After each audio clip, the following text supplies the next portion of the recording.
¿Cómo están alumnos? Vamos a continuar con las clases virtuales en el tema de trigonometría, perdón, el curso de trigonometría, el tema razones trigonométricas de ángulos agudos, parte 2. Ya hemos visto la parte 1 donde nos hemos referido a la razón trigonométrica seno y coseno. En esta oportunidad vamos a estudiar lo que es la tangente y cotangente.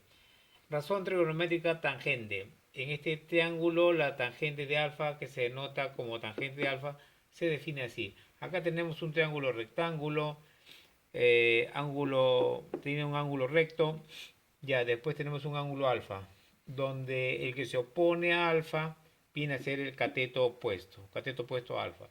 Y el que está al costado del ángulo alfa es el cateto adyacente a alfa. Ustedes saben muy bien que la hipotenusa es el que tiene el mayor valor acá, ¿no? En mayor distancia. Después la tangente alfa estamos definiendo como el cateto opuesto alfa sobre cateto adyacente.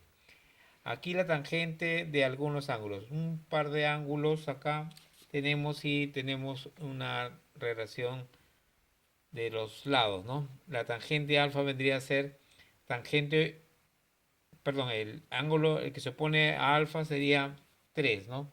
El que sería el cateto opuesto, que sería en este caso 3, y el sobre cateto adyacente, que sería en este caso 4. Y después acá en este otro ejercicio tenemos que la tangente alfa vendría a ser cateto opuesto, o sea 5, sobre cateto adyacente, que por coincidencia tienen el mismo valor, 5 también. Y al final la tangente alfa que es igual a 1. Ya, después tenemos acá la razón trigonométrica cotangente. En este triángulo la cotangente de alfa, que se denota como cotangente de alfa, se define así. Triángulo rectángulo, ángulo recto, ángulo alfa, el que se opone a alfa, cateto opuesto de alfa, y el que está al costado del ángulo es el cateto adyacente. Y después tenemos la hipotenusa también. ¿Cómo se define la cotangente de alfa? Cateto adyacente sobre cateto opuesto. Aquí la cotangente de algunos ángulos. Veamos a ver. La cotangente de alfa vendría a ser cateto adyacente 6 sobre el cateto opuesto, que en este caso es 10, ¿no? Y después acá tenemos el mismo ángulo beta, vamos a poner acá, cotangente de beta, aquí es igual a 4, o sea, cateto adyacente sobre cateto opuesto, que sería 3. Y aquí la cotangente de alfa vendría a ser cateto adyacente sobre cateto opuesto. Y después tenemos algunos problemas para poder clarificar un poco más a lo que estamos refiriendo, ¿no? Calcula el valor de la tangente de alfa. Esto es solamente aplicar nuestra teoría, ¿no? La tangente de alfa vendría a ser, según la teoría, cateto opuesto sobre cateto adyacente. El cateto opuesto sería raíz de 3 sobre el cateto adyacente, que sería en este caso 5.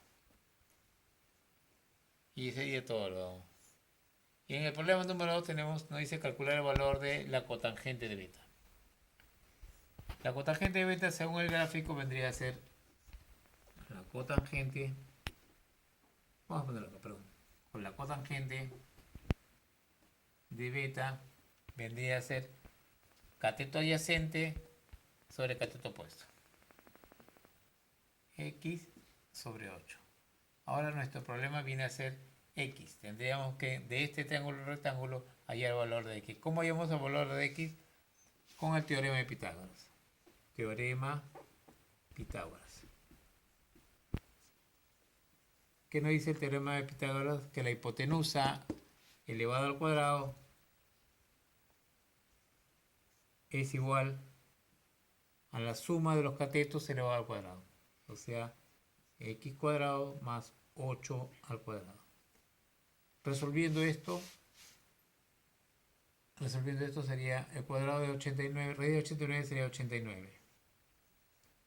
Y este es igual a x cuadrado más 8 cuadrado 64. 64 pasa a restar y nos sale que 89 menos 64 sería 25. Y este es igual a x al cuadrado.